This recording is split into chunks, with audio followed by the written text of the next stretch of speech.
I talked to John McDonnell last week about your own spending pledges, and we've totted them up. I'm going to let you see them now in the screen, if you can see them there.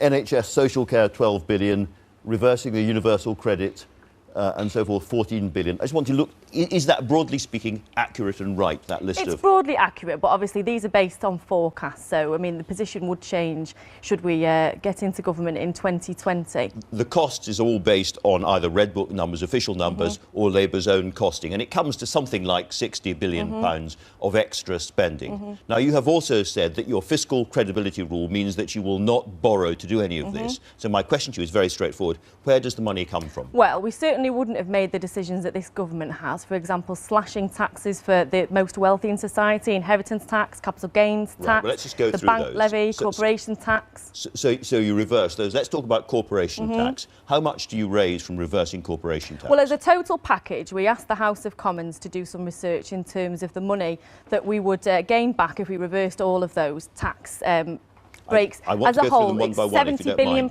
in total by 2020. I don't think it is. I just want to go through these one by one to make it clear. But we've done the research, Andrew, where we can provide you with details of that. The House of Commons carried out independent research on this very point based on OBR forecasts. The committee was very, very strong in its language. It said, it's clear from our evidence that a complete breakdown in negotiations represents a very destructive outcome, leading to mutually assured damage for the EU and the UK. Are they right about that? Well, I don't think, firstly, that is remotely likely, to be frank with you.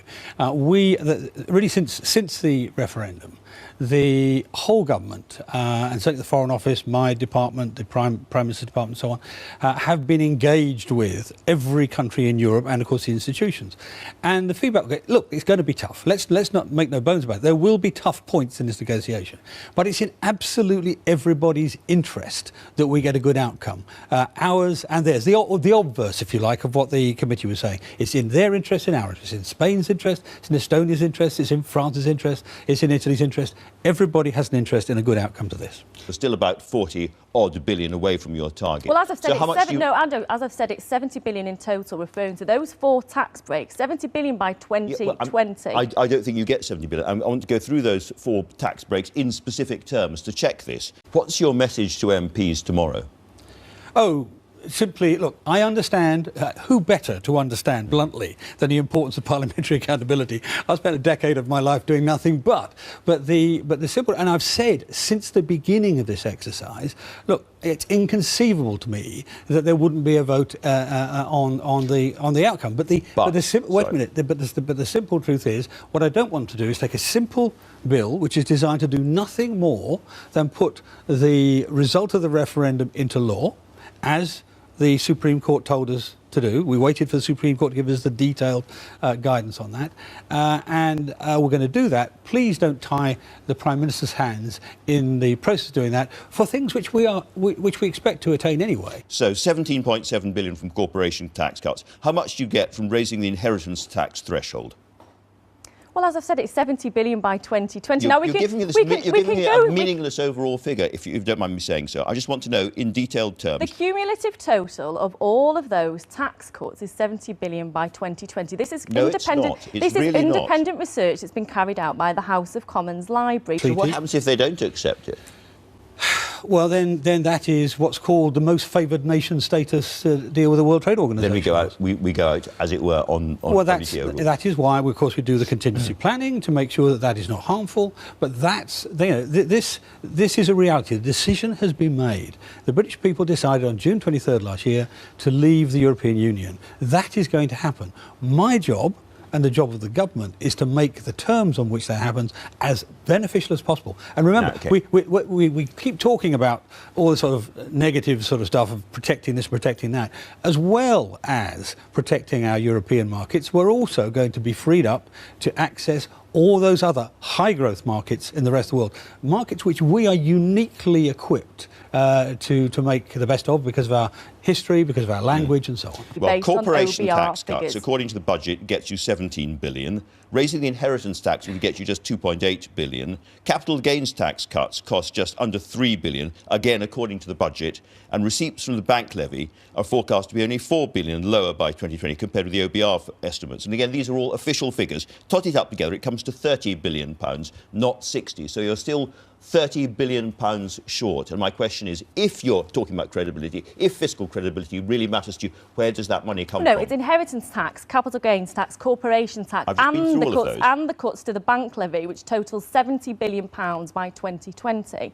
And as I've said, I don't want to hammer the same point, but we've carried out independent research with the House of Commons Library that totals the amount to £70 billion by 2020. So you can give everybody watching a full breakdown of how you get to £70 billion in detail? Yes, we can indeed. And can you do that later on today, perhaps, as a party? So let's assume, just for the sake of argument, that you win your votes in the House of Commons tomorrow, the bill goes back to the House of Lords and they don't cause any more trouble. At that point, is that the moment when Article 50 can be triggered? Well, in theory, it's the point at which you have royal assent, when the Queen gives her approval and the bill goes into law and becomes an act of Parliament.